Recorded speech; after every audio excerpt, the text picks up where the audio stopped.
Hey everyone, welcome back to our channel, We're the Movie Couple. I'm Wendy. I'm Dustin. And this is our non-spoiler review for The Marvels. The Marvels is directed by Nia DaCosta and stars Brie Larson, Teyonah Parris, Iman Vellani, Samuel L. Jackson, Zawe Ashton, and Park Seo-joon.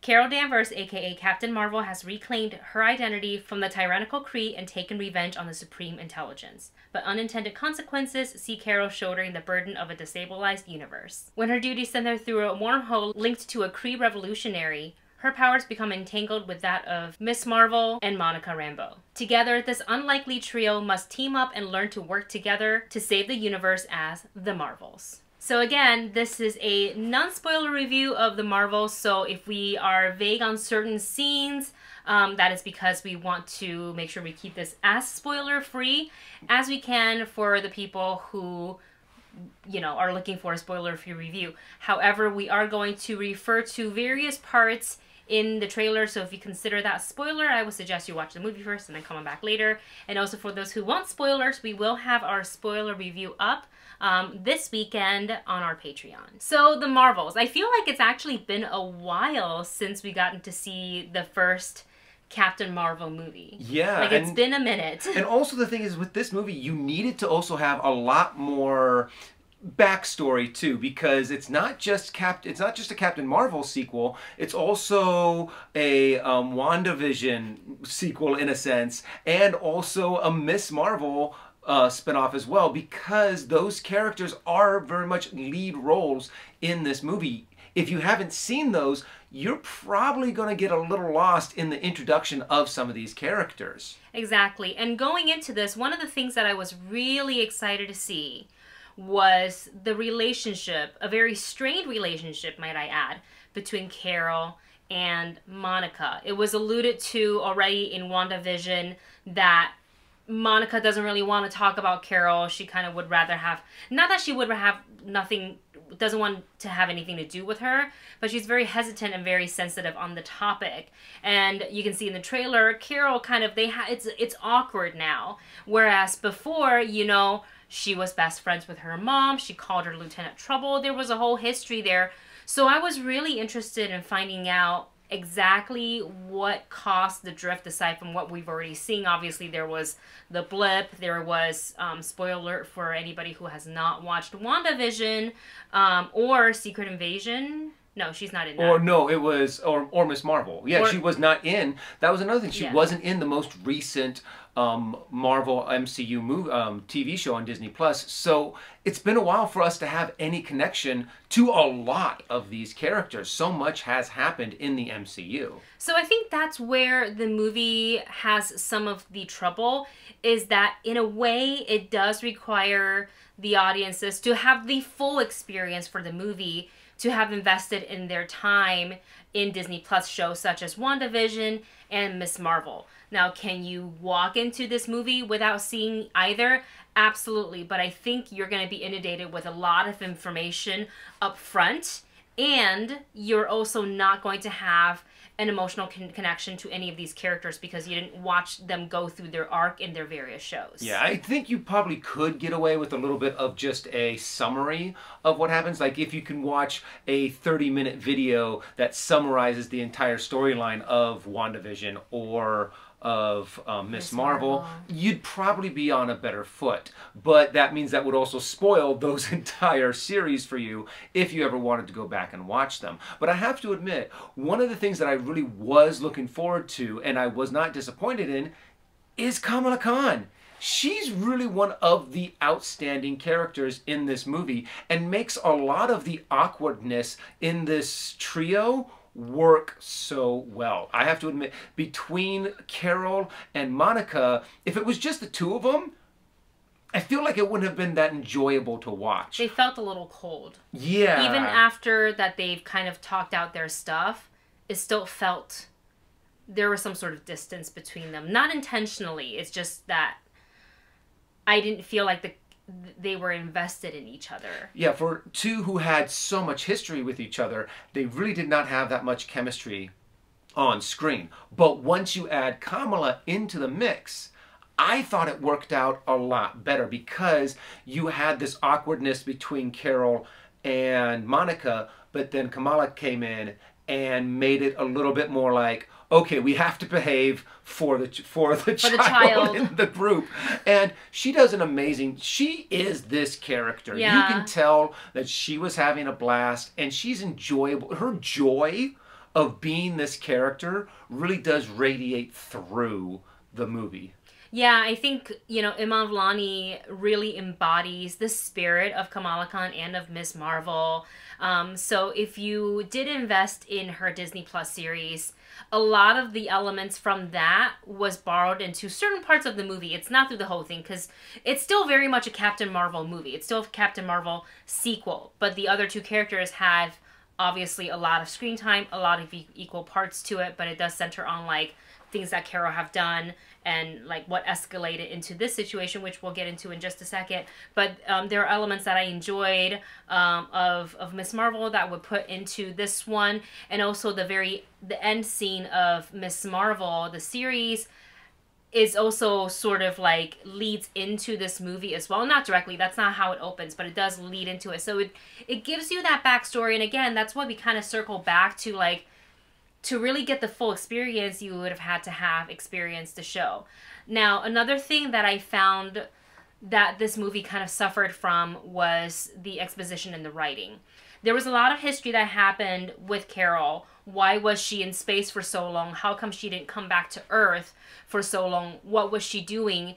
And instead of showing it to us, they just kind of told it in in a narrative exposition way. And there was a lot of history as to why this, like, the Kree called her the Annihilator, and kind of what she did to help, like, certain colonies of Skrulls.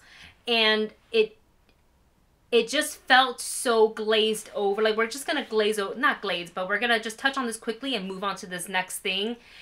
And I think it loses the intensity, and for like the audience to kind of build a connection to like, oh my god, all this happened, and now here's the consequences of your action, but now you got to fix it. And she's got all this like internal turmoil, but it really wasn't explained well in the film. Yeah, and also they kind of had one section of the movie that was all the exposition for all of the characters and for all of the bad guys and for all of the storyline, and they kind of threw it all in there all at once. And when you watch it, you can sit down and go, wait a second, she wasn't wearing that a little bit. This was edited from here, and where did she get that popcorn from? There were so many little things that you're like, oh, they've kind of, it looks like they've taken a whole bunch of different scenes and edited them all into this one big exposition scene. And the editing is something that you can kind of catch throughout this entire movie. It's a little jarring because it's kind of all over the place. Yeah. So in my initial tweet, I mentioned that I liked this one more than the first Captain Marvel, as in that it is quite entertaining and there's a lot more playful moments. A lot of that is because of Kamala Khan. Yes. Her character is young, it's fresh, she's got this kind of like, she's watching everything through, you know, a new set of lenses, because she's a fan of the Avengers, she's a fan of Captain Marvel, and now she's like, you know, literally like fighting shoulder to shoulder with them. So a lot of her joy is very contagious. So that makes it really fun to watch. But I think if she didn't have as much of a, like, as big of a part in this movie, I honestly think this movie would have been kind of dull and not really easy to like follow, because again, there was a lot of missing things that they just kind of like said it in a line here, mentioned it there, and I was like, I feel like that's really important information that should deserve more screen time of telling this, as opposed to just kind of glazing over it. Nick Fury was okay. I thought that because we had seen Secret Invasion, that there was gonna be parts of that show that played into this one. It didn't really do that. Nothing. Nothing at all. Nothing mentioned. I mean, he doesn't even seem fazed by the fact that he kind of got his butt kicked in Secret Invasion. That he doesn't have any kind of... Is this a Skrull or is this Nick then? Yeah, true. I guess it really could be. Know? But also, the best parts that had Nick Fury actually were the parts with Kamala's family. Family. Yes. And I'm like, it's like everything good about this movie really did come from Miss Marvel. Yeah. And I feel like it's that part that kind of got the least amount of exposure in this movie. I feel like they tried to focus more on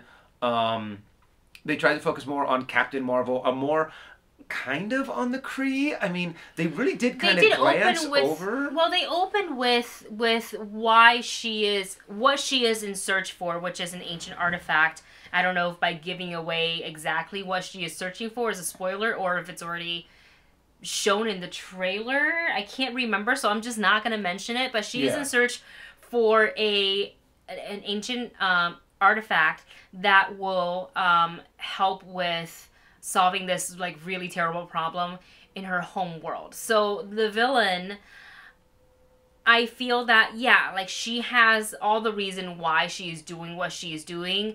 And if your home was dying, sure, I would go to the lengths to do what I would be very desperate to do what she's doing as well. But again, we didn't really connect with it. We never really saw what led to her homeworld to being in this terrible state for her to go and do this. It was shown very quickly. So I think as the audience, I never felt any sort of like, you know how when you see a really good antagonist, you're like, God, I hate them. Oh, I love this villain so much because I hate them so much for doing what they're doing because they're just terrible people. Or at least a sympathetic character, because what she was doing was trying to save her planet. She was trying.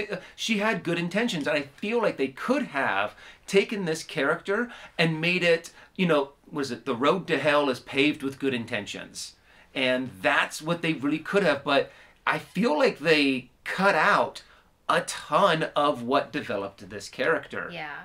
They also very quickly had to explain that in her getting her hands on this artifact cost our three leads, Captain Marvel, Miss Marvel, and Monica Rambeau, to whenever they activated their powers, they would switch places. And that is actually something so much fun to watch on screen. For them, it was obviously very shocking for them, like what is happening. One would be here, the next time you see them, have switched and now they're falling, from a very, very, like from space essentially. So it's a lot of fun to watch. Very chaotic. The fight scenes with the three of them, using that to their advantage. Also a lot of fun to watch. Very creative fight choreography. So I enjoyed it when when the Marvels were on screen. But when it came to plot and pacing, I really feel that it was a bit of a mess. Yeah, honestly, the action scenes are kind of the best part of this. And even when they're first trying to figure out how do we fight, with us constantly switching places, and then of course the little training montage that they go through on how they're able, always fun to watch. And then the fight when we've mastered this. Those were fun. Those were cool. And I think that's what this movie really does suffer from, is that there are some cool parts. There are some fun. There are some good laughs. But it just doesn't stick well together. And there's parts that it looks like that were missing, that were kind of jumped over here. I feel like a lot of this was, they wanted to make this movie under 2 hours. It comes up to like an hour and 45 minutes with credits. By the way, there are end credit scenes. It just stay to the end. Yeah, just, well, actually, once the official credits start rolling, there's nothing. I say still to the stay until the very final Marvel logo goes up. But there is one mid-credit scene. It's a Marvel movie. You guys know you stay till the end, anyways. But just so you know, stay for the mid-credit. You will have time after that to run to the bathroom and then run back in. So that's what we'll say about that, and we'll talk more about our thoughts on that in the spoiler review. I gotta talk about Park Seo-joon. Because if you guys have been watching this channel for a while, you know that I love my K-dramas, and Park Seo-joon is a very, very, very famous, very popular actor from South Korea, and this is essentially his American movie debut. So I was really excited to see it. He plays Prince Yen. So if you know the Marvel comics, you will probably have an idea of the planet he's from, what his homeworld is about. So there is a bit of a musical element to that. He's not in the movie for that long as I expected. He's actually in it more than I thought. And again, though, with the parts that were taken on his home planet, I also felt that it was heavily edited, and it sort of ended abruptly, and then I was left with the question of like, so are we gonna go back and resolve this thing, or are we just gonna, we're just not gonna, okay, we're just gonna assume he's fine then. Oh yeah, that's right. They never really did resolve that. Nope, they didn't show it. There's also a lot of this. But he was fun. He was great. A lot of this movie is kind of forgettable. So yeah. So with that said, we will talk again more about spoilers, and we go into a little bit more detail in our spoiler review. For now, we're going to go ahead and give you our rating on The Marvels. The movie couple rating system is listed for you in the video description below. Dustin, your rating. Overall, I thought there were a lot of fun parts. I liked the action scene. Kamala brought a lot of humor and fun and joy through the screen. However, it was very choppy. It was very all over the place. It has its typical Marvelisms as well. You know, a bad guy who doesn't really have much development. It has a story that's a little convoluted, and it looked like they edit this thing all over the place. There was also this one part when they are on the spaceship or S.A.B.E.R, and there's something that happens. Well, and I guess S.A.B.E.R is an organization. I'm sorry. Yeah, but it's the S.A.B.E.R right. space station. Yes. And something happens, and there's no reason for it to be happening whatsoever. There's like some cute little moments, but I'm like, why did you put this? What was the purpose of this, and why did you put it in? It also went on like really long. Yeah, and it was like a tragic thing, and I'm like, what? Why? So I'm gonna give it a stream it.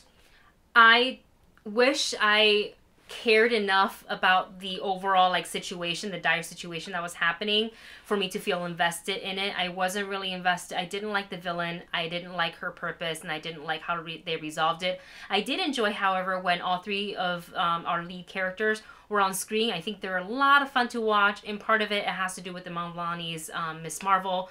She's a lot of fun. The fight scenes are great to watch. Park Seo-joon, he's got more than a cameo. His part, yay if you're a K-drama fan. But overall, I felt that the pacing was messy and the plot could have used a lot more work. Like, they just over-edited the movie too much. And my rating for The Marvels is stream it. And there you have it. Those are our non-spoiler thoughts on The Marvels. Let us know your thoughts on the movie in the comment section below. No spoilers, please. Thank you so much for watching. We will see you in the next one.